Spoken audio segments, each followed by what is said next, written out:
Kami dari kelompok 6 akan mempresentasikan tentang strategi dan kebijakan pemerintah Daulah Mughal. Sebelumnya, izin memperkenalkan diri. Perkenalkan, nama saya Wafah Halimatus Sadia Rahman. Strategi dan kebijakan pemerintah Daulah Mughal. Mughal berjaya menguasai wilayah mayoritas berpenduduk Hindu, walaupun umat Islam adalah penduduk minoritas. Dalam kurang lebih 3,5 abad, Daulah Mughal dipimpin oleh beberapa sultan, diantaranya 1 Jahiruddin Muhammad Babur 1526 sampai 1530 Masehi. Ia menjadi penguasa pertama sekaligus pendiri Daulah Mughal. Pada masa kepemimpinannya, seluruh kebijakan digunakan untuk membangun fondasi pemerintahan.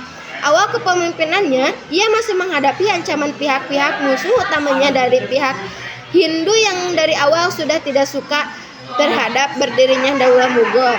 Mereka menggalang kekuatan gabungan, namun Babur berhasil mengalahkan mereka dalam suatu pertempuran.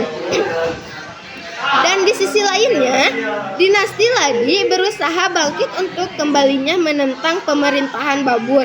Dipimpin Muhammad Ladi pada pertempuran di dekat Gugro, Babur dapat mengakhirinya. 2. Humayun 1540 sampai 1556 Masehi. Humayun melanjutkan kepemimpinannya ayahnya, yaitu Babur. Humayun memimpin Mughal kurang lebih 26 tahun. Daulah Mughal di bawah kepemimpinan Humayun bisa dikatakan sebagai mada konsolidasi kekuatan pemerintah pertama. 3. Jalaluddin Muhammad Akbar 1556 sampai 1605 Masehi. Ia menjadi raja terbesar Daulah Mughal di India. Lahir di Umarkot pada 15 Oktober 1552. Akbar adalah pemimpin Mughal paling kontroversial, menggantikan kedudukan ayahnya ketika masih dalam usia 15 tahun. Pada masa dikenal sebagai mada kebangkitan dan kejayaan Mughal sebagai masanya. Dikenal sebagai masa kebangkitan dan kejayaan Mughal sebagai daulah Islamiyah terbesar di India. Dengan usia yang masih sangat belia, Akbar mempercayakan urusan pemerintahannya kepada Ibrahim Khan. 4. Nuruddin Muhammad Salim atau Jangir 1605 sampai 1627 Masehi. Ia lebih dikenal dengan sebutan Jangir. Lahir pada 31 Agustus 1569 di Fatehpur dan naik tahta 8 dari setelah meninggalnya Sultan Akbar. Ia berkuasa selama 22 tahun. Dengan didukung oleh kekuatan militer yang besar, pemimpinannya menjadi lebih kuat. Semua kekuatan musuh dan gerakan rakyat hidup dengan aman dan damai. 5. Shahjihan 1628 sampai 1638. Ia lahir 5 Januari 1592, merupakan raja kelima Daulah Mughal di India. Tatkala masih kanak-kanak, ia bernama Khurram. Nama Shahjihan dikenang di atas kemegahan bangunan-bangunan yang didirikan tatkala menjadi raja. Taj Mahal di Masjid Jama adalah 2 bangunan megah yang diwariskan kepada dunia. Kini buku-buku sejarah kekhalifahan Islam mencatat nama sebagai penguasa dan berjasa pada peradaban manusia. 6. Aurangzeb 1658 sampai 1707 Masehi. Aurangzeb naik tahta dan dengan menghadapi tugas yang berat, kedaulatan Mughal sebagai entilasi Muslim India nyaris hancur akibat perang saudara.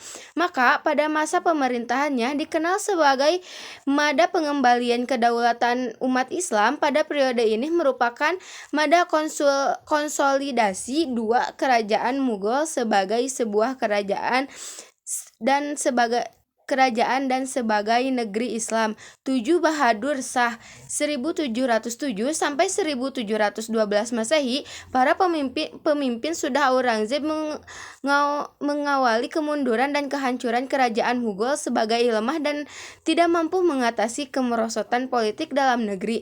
Bahadur Shah menggantikan kedudukan Aurangzeb. 5 tahun kemudian terjadi perebutan antara putra-putra Bahadur Shah. Jehendar memenangkan persaingan tersebut sekaligus dinobatkan sebagai Sultan Mughal oleh Jendehar Zulfikar Khan. Meskipun jenderal adalah yang paling lemah di antara putra Bahadur, hal ini ditentang oleh Muhammad Fawur Kusyam, keponakannya sendiri. Bahkan ia menjadi memimpin yang paling singkat dalam presidensi kepemimpinan Sultan Ismail Kafir. Ia mendapat judul Muhammad Shah pada masa Kafir. Shah Alam Daulah Buddha serang pasukan Turkmenistan yang dipimpin oleh Muhammad Shah Daulani. Kekalahan Mutan Daulah serang akibat jatuhnya bukit Batam kekuasaan. Tetap diizinkan kekuasaan di Turki dengan jabatan sebagai sultan status penggantian dalam memberikan konsesi kepada Sen di India capai untuk mengembangkan perdagangan di India, sebagian mana yang diinginkan oleh pihak Inggris dengan syarat pihak perusahaan Inggris harus menjamin kehidupan raja dan keluarga istana.